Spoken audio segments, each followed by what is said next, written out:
I find that strange to believe, but it's okay. Not that I'm saying everybody should know about the mighty African National Congress. Well, of course I know now, but then I had no idea, none whatsoever. So you never come across, whether it's in Ireland, Netherlands, UK, anti-apartheid movements and what they were. I mean, you had young people, President Mbeki, they were marching in the streets of London. You never heard of such a thing. I heard about the anti-apartheid movement, so I was aware of that, but I didn't understand the relationship between the ANC and the IRA. I had no knowledge. But anti-apartheid movement in South Africa, did you understand that relationship? I remember there was trying to remember the song now. I used to like it. Johanna. Let's move before you start singing, Mr. O'Sullivan. I remember that song, and I used to like it. And to be frank with you, my activities had nothing to do with Africa. But to be frank with you, I actually didn't like what I saw going on. Now, and I can tell this little story if you want, but you may not want. No, I don't. I'm running out of time because the point that I was driving is you said you didn't know anything that was happening. Yeah, at that time. But later, 10 years later, when I came here for holiday, I started meeting people and I got friends. And I remember having one friend. He's since passed away. He was a lot older than me. And I hired a car. And I invited this person to go with me on a trip to Kruger Park. Mr. O'Sullivan, and when we got to, well, I promise I'd like to hear the story, but I've got my answer. I need to move. When we got to Kruger Park, I had to make him sit in the back seat because he was black. Okay. And if he was to sit in the front seat with me, I would be told that, there's something not right there. Okay. Mr. O'Sullivan, you've just confirmed that you don't have a security clearance. And when you were talking today, you said it's not the function of someone with no security clearance to be managing informants, speaking about General Mkwanas. So how is it your function to be managing informants when you don't have security clearance? I'm not a police officer. So that means that you can do as you please because you're not bound by having a security clearance? But I don't manage informants. But you've been telling us about your informers and your informants and... With all due respect, just so you can understand the difference, managing informants means that you have an informer who's working in a criminal syndicate and you're paying them and they're bringing information to you. And you task them to go and find out this and go and find out that. I never did any of that. I'm not sure, because your evidence speaks to people you pay for, hotels, for travel, for this. It's essentially the same thing. We had people that would contact us and give us information. That's what we call casual informers. They come and give you that information. Okay. I never managed any informers whatsoever. The police, crime intelligence manage informers. Okay. How is the National Commissioner of South African Police Services appointed, Mr. O'Sullivan? If I understand correctly, it's a decision of the president. So why do you say in paragraph 90 that Ele pushed his favorite, Masemula, to be appointed National Commissioner if this is a decision of the president? Sorry, what paragraph is this? Paragraph 19. So the reason I say it... 90, sorry. The reason I say that, and again, you could say that that's probably speculation, but curiously enough, I met him again the day before yesterday, the Honourable Minister of Finance. And in 2022, I sat on a plane with him from Durban to Johannesburg, and we had a long discussion because at that moment in time, there was no permanent commissioner of police. I think it was January or February 2022. And I had a long discussion with him, well, an hour on the plane. And he pointed out to me that they had a short list and these are the people and what. Sorry, this is the Minister of Finance. Correct. Can you give us a name? He wears a hat. He was Godongwana. Pardon? Minister Godongwana. Yes. He was on the plane day before yesterday when I flew to Cape Town. And I said, hey, you know, we greeted each other. But the reality of the situation is, I obviously receive information. And the information I received was that they wanted to push General Reed out from the police service. And General Reed, I can't remember what his exact position was, but he oversaw another general that managed procurement within the police service. Sorry, Mr. O'Sullivan, that's not what I was asking you. I was asking you why you would say, or maybe let me rephrase. So Minister Ele has got no authority to appoint a national commissioner, which sends me to my next question. What role did you play in the appointment of the national commissioner? Because in media interviews, you seemed to be very vocal about the process. What role did you play? I was approached By who? by Johnny Chowkey. So I have to tell the truth because I've sworn to tell the truth, and I don't think I could say anything different to that. I was approached by Bajani Chowkey, who at the time was special advisor to President Ramaphosa. And he informed me that they were looking at appointing a permanent appointee. This was now after Kekle Sitoli had been relieved of his duty. And they asked for informal advice. So I asked, well, if you give me the names of the people, which they did, I said, we'll carry out a lifestyle audit of these people, which we did. Sorry, who's we? Forensics for Justice. Okay. So we carried out a lifestyle audit, and I then sent a report to Bajani. I think there were 8 names on the list. Pardon? Sorry, I think there were 8 names on the list. And one of the names was Masemola. And one of the names was Mkunazi. There were several other names as well. I mean, if you wait, I can call up the report and we can discuss it. But my recommendation was that there were 6 names on the list that would have been unsuitable for appointment because of their lifestyle. What would have made Mr. Chauke come to you? What value? Okay, let's move. How is the National Police Commissioner removed, Mr. O'Sullivan? There's 2 ways. I think the president can remove him, or the president can convene a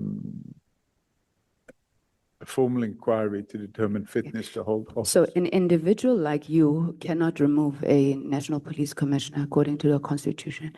So when you said to General Pahlane, I will now turn my attention to having you ejected from your position, what do you mean and how were you going to do that? I meant by that the criminal charges would result in him being removed from his position. So do you make it a norm to go around intimidating people and even to the extent of attempting to extort people like General Pahlane, people like General Masemola, the list goes on, the attorneys for Krecha, the Mapungane journalist, why do you do that? I mean, I've got text and text of messages that you sent here to General Pahlane. He came before us and he gave evidence that you have been threatening him. Amongst the things you said If you do not take action against Munu now, I'm turning my attention back to you.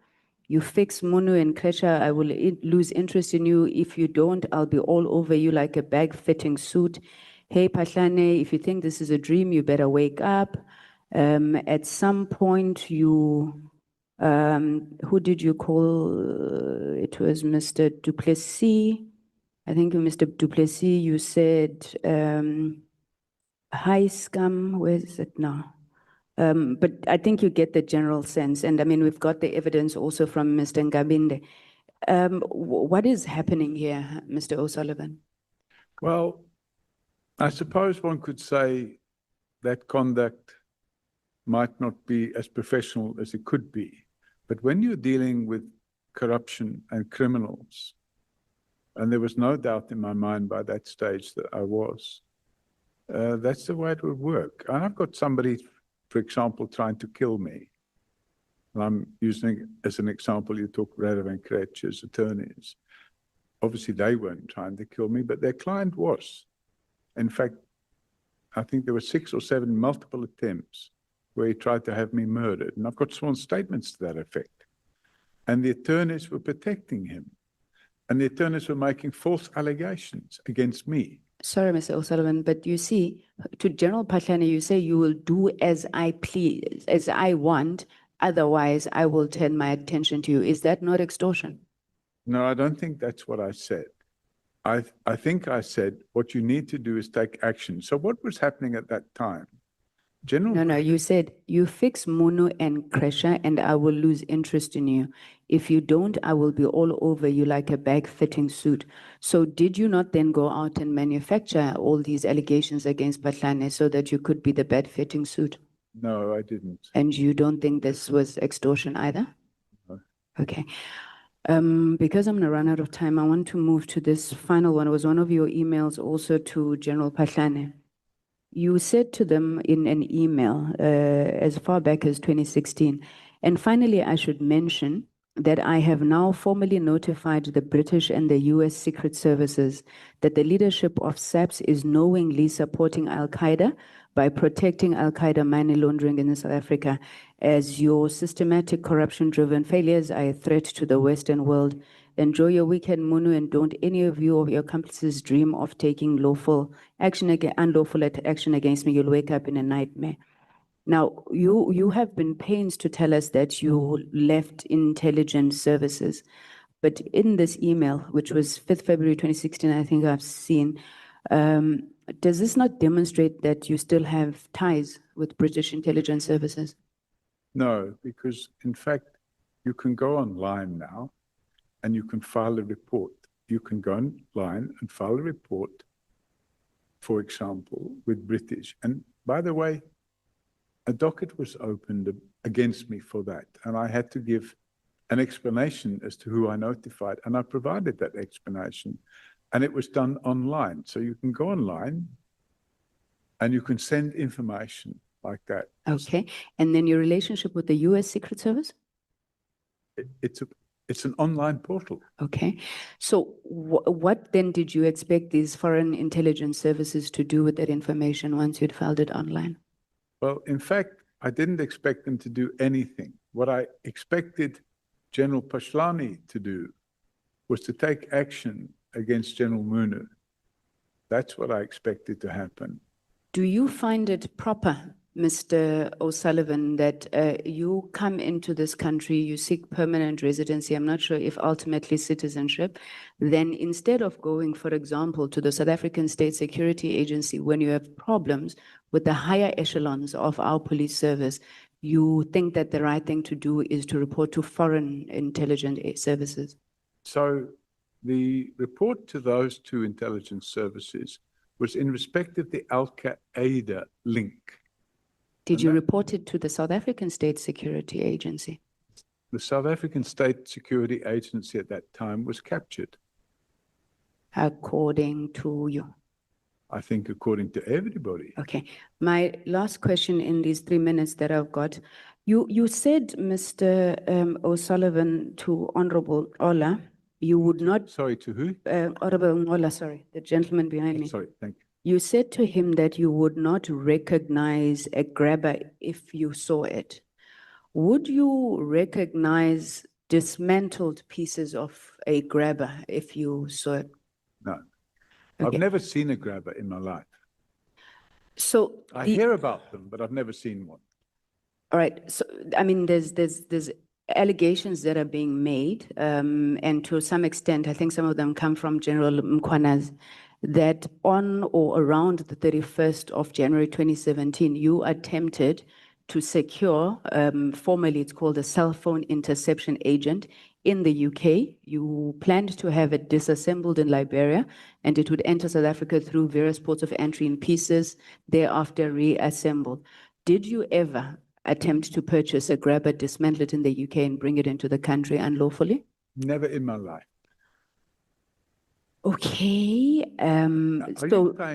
Sorry, Jim, are you saying that General Mkwasi gave that evidence? Because it's in piece and bits everywhere, including from the city of Johannesburg, where it is alleged that General Sibiya purchased a grabber, and this grabber would have come from you facilitating it through illegal smuggling in a dismantled fashion. Okay, I think maybe I could stop there. No, I've got one question in the minute. In one of your paragraphs, you said,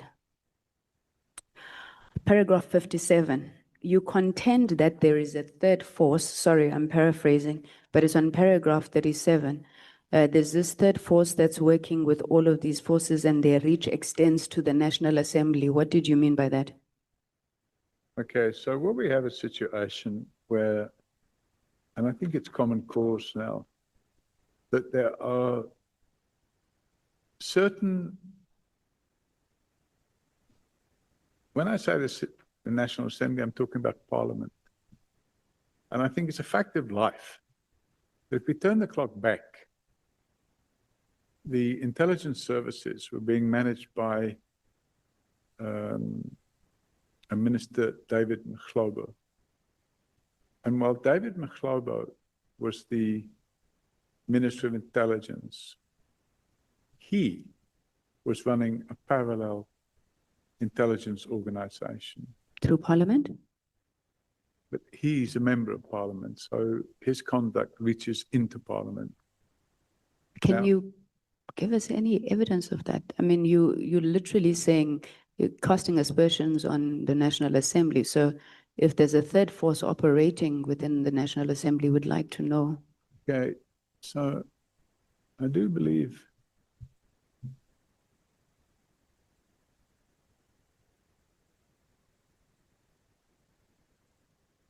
I'm going to refer to an email that I sent on the 6th of June, 2018, to the National Prosecuting Authority.